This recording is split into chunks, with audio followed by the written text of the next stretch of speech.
परम सत्कार योग प्यारी सात संगत जी, प्यार और सत्कार से कहना धन निरंकार जी। सात संगत जी, तुलसीदास जी का वो दोहा हम अक्सर सभी सुनते भी हैं, पढ़ते भी हैं।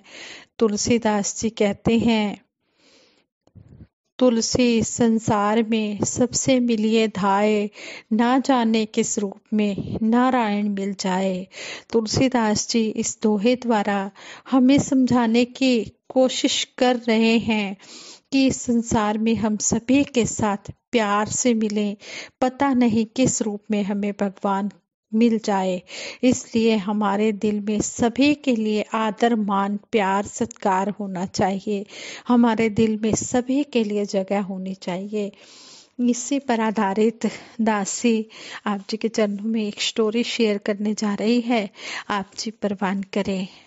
सात संगत जी कहते हैं, संत अलवार ने अपनी जरूरतें बहुत ही कम कर ली थी। उनकी झोपड़ी भी इतनी ही थी कि उसमें केवल एक ही आदमी सो सकता था। एक बार रात में भारी वर्षा हो रही थी। अचानक किसी ने उनकी झोपड़ी का दरवाजा खटखटाया। अलवार ने दरवाजा खोला। एक आदमी गीले कपड़ों में थर थर कांप रहा था। वह रास्ता भटक गया था। उसने झोपड़ी में रात भर रुकने की प्रार्थना की। संत जी ने कहा, अंदर आ जाओ। मेरी कुटिया में एक आदमी सो सकता है, लेकिन दो आदमी बैठ सकते हैं। हम दोनों बैठकर रात काट लेंगे।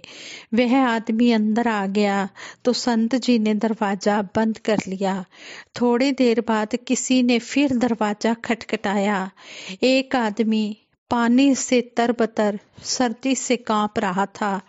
उसने भी रात बिताने का निवेदन किया। संत जी ने कहा, कुटिया तुम्हारी ही है, मजे से रात बिताओ, परंतु इस कुटिया में एक आदमी सो सकता है, या दो आदमी बैठ सकते हैं, या तीन आदमी खड़े हो सकते हैं। अंदर आ जाओ। हम तीनों खड़े खड़े बातें करते हुए रात बिता सकते हैं। वह व्यक्ति भी अंदर आ गया। तीनों ने रात खड़े रहकर बिताई। सवेरे दोनों मेहमान संत अलवार जी को धन्यवाद देकर चले गए।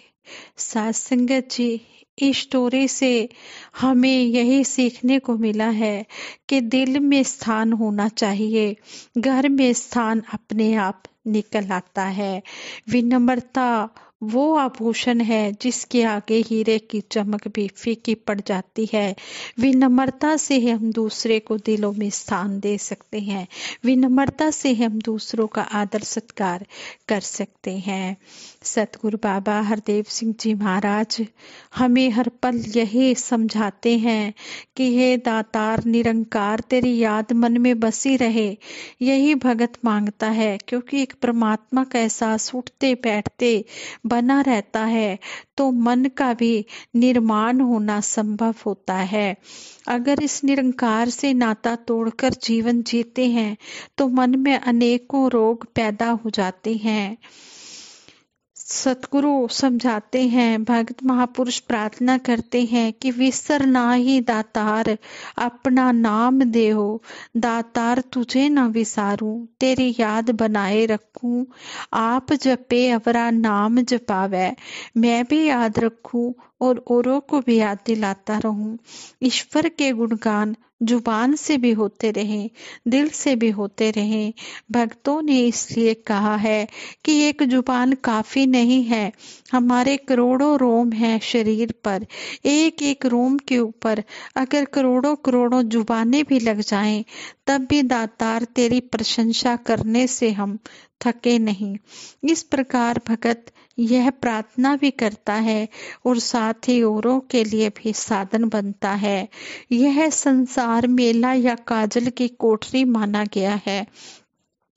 ये एग्जाम्पल भी हमने अनेकों बार सुने हैं कि किस तरह से राजा की वो शरत, राजा तक पहुंचना और मेले में से होकर पहुंचना।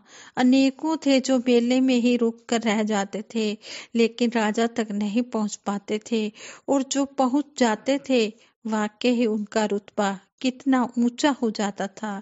यह संसार खुद भी वहमों भरमों में रहता है और हमें भी वहमों भरमों में डालता है। ब्रह्म ज्ञानी अगर हम बन जाते हैं तो फिर वास्तव में हम स्वयं भी मुक्त होते हैं और दूसरों को भी मुक्त होने का रास्ता दिखाते हैं। इसलिए संसार को मेले का रूप बताया गया है, जहाँ अनेकों प्रकार के तमाशे चलते हैं। ये जग काजल की कोठरी अंग पर तिस्माहे, हो कुर्बान जाऊं तिना कै लैन जो तेरा नाव। कहते हैं कि संसार तो काजल की कोठरी है, इसमें पड़ तो गए लेकिन उनके ऊपर कुर्बान जाऊं। जो इस काजल की कोठरी में पड़ तो गए लेकिन इससे निकल आए, जो पड़े ही रहे तो उनके ऊपर कौन कुर्बान जाए।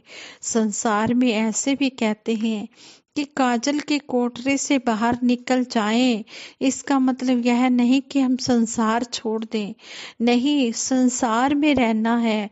लेकिन संपूर्ण अवतार वाणी में शहंशाह बाबा अवतार सिंह जी महाराज इस शब्द द्वारा भी हमें समझाते हैं, साधु रह के दुनिया अंदर वांग कमल दे न्यारा रहे।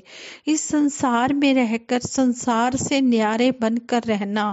भगत इस निराकार परमात्मा के साथ जुड़ता है। यह परमात्मा निर्लेप सत्ता है। जब इसके साथ मन का नाता इस काजल की कोठरी में रहते हुए भी जुड़ा रहता है तो तब यह कालिक नहीं लगती। शरीर भले ही संसार में रहता है लेकिन एक मन वही बात की, हाथ कारवाल दिल यारवाल। हाथ हमारे कर्म की ओर रहते हैं लेकिन दिल इस प्रियतम के साथ जुड़ा होता है। कहने का भाव यही है कि भगत मन का नाता इस निरंकार के साथ जोड़े रखते हैं। संसार से नाता तोड़े और इस परमात्मा से नाता जोड़े तो वही वास्तव में पूर्ण आनंद प्राप्त करता है। नाता तोड़ने का भाव यह नहीं कि हमने कहीं विरक्त हो जाना है। इसका भाव यही है कि हाथ कर्म की ओर हो, नाता उस रूप में भी जुड़ा रहे संसार से लेकिन टूटा भी रहे, जिसको भगवान श्री कृष्ण जी ने कहा है कि ना अटैचमेंट, ना डिटैचमेंट, ना आसक्ति, ना विरक्ति, बल्कि डिटैच्ड अटैचमेंट की डिटैच्ड और अटैचमेंट भी बनी रहे, कि ना आसक्ति ना विरक्ति, बस हमारा जो नाता है वो इस परमपिता परमात्मा से जुड़ा रहे। जिस तरह कमल का फूल जल से नाता नहीं तोड़ेगा लेकिन वो जल में डूब भी नहीं जाएगा, ऐसा भी नहीं है कि वो जल में डूब जाएगा। इस प्रकार जुड़ा भी हुआ है और उभरा भी हुआ है। संसार में रहकर संसार से न्यारे बने रहना। उजाले और अंधकार की बात हम करते हैं तो अंधकार कहीं भाग नहीं जाता। लाइट्स जल रही है और अभी जाकर यदि कोई मेन स्विच बंद कर दे तो जैसे ही मेन स्विच बंद किया तो उधर साथ ही अंधकार आ गया। इसका मतलब हुआ कि अंधकार वहां उपस्थित है लेकिन उसका जोर तब तक नहीं चलेगा जब तक लाइट्स हैं। इसी प्रकार इस निरंकार को जरा बुलाया तो संसार के प्रवृत्तियां प्रभावी हो जाती हैं, फिर मन में मैल जम जाती है, फिर हम वैर ईर्ष्या नफरत के भावों से युक्त हो जाते हैं, फिर लोभ लालच अहंकार में पड़ जाते हैं, फिर दूसरों के हकों को छीनने लग जाते हैं। इस प्रकार यह मन चतुराइयां और चालाकियां करने लग जाता है। लेकिन अगर इस निरंकार के साथ मन का नाता जुड़ा है, यानी कि उठते बैठते प्रभु परमात्मा निराकार का एहसास बना रहता है, यानी कि वह कनेक्शन ऑन है, तो ठोकरों से बचाव है। इस प्रकार भय से भी मुक्ति प्राप्त होती है क्योंकि रोशनी है। इसी प्रकार जिसका ध्यान आठों पैर इस प्रभु से जुड़ा रहता है वह निर्मल भी है, विशाल भी है, पावन भी है और कायम दायम भी है, अजन्मा भी है। इसके साथ नाता जुड़ता है तो हमारी भी वही अवस्था बनती चली जाती है। इसलिए संतों महात्माओं ने युगों युगों से यही प्रेरणा मानव को दी है, चाहे वो किसी भी देश का रहने वाला है, कोई भी भाषा बोलने वाला है, हर मानव को यही संदेश हर गुरु पीर पैगंबर का रहा है। इसलिए संतों का संग ही महत्वपूर्ण माना गया है।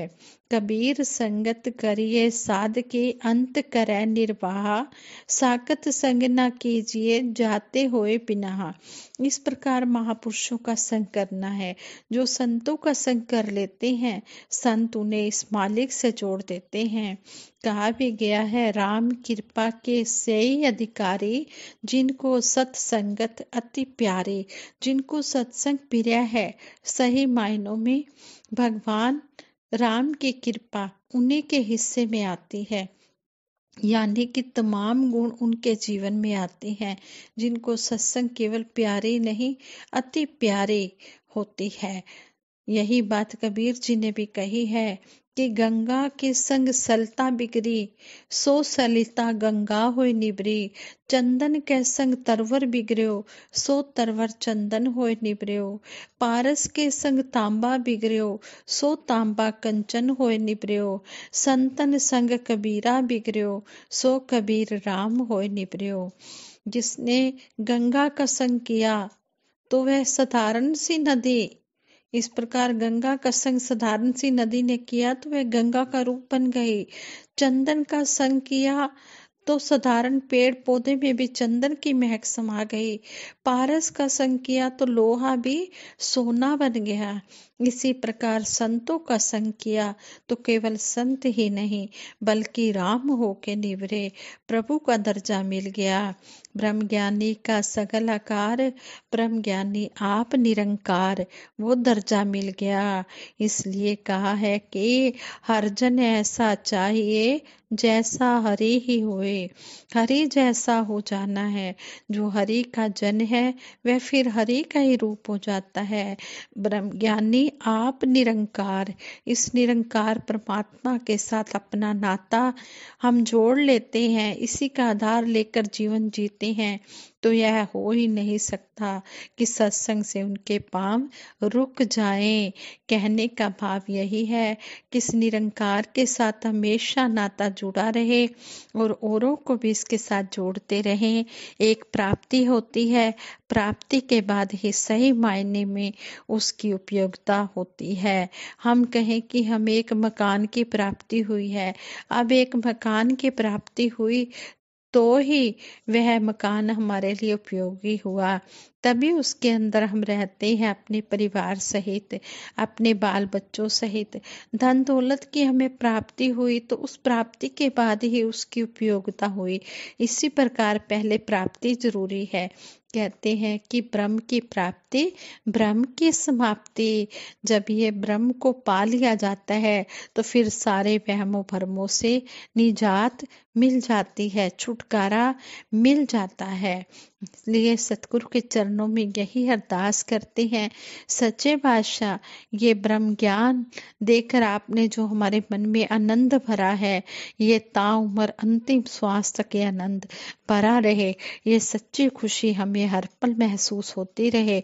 जिस तरह हम सुखी हुए हैं इसी तरह सभी इस ब्रह्म ज्ञान को पाकर इस परम पिता परमात्मा निरंकार के दीदार करके अपना लोक सुखी और परलोक सुहेला कर ले। आज संगत जी ये विचार करते हुए दासी से बहुत सी गलतियां भी हुई होंगी, उन गलतियों के लिए आप जी क्षमा कर देना और आगे के लिए सुमत बख्शना। साथ संगत जी प्रेम से कहना, धन निरंकार जी।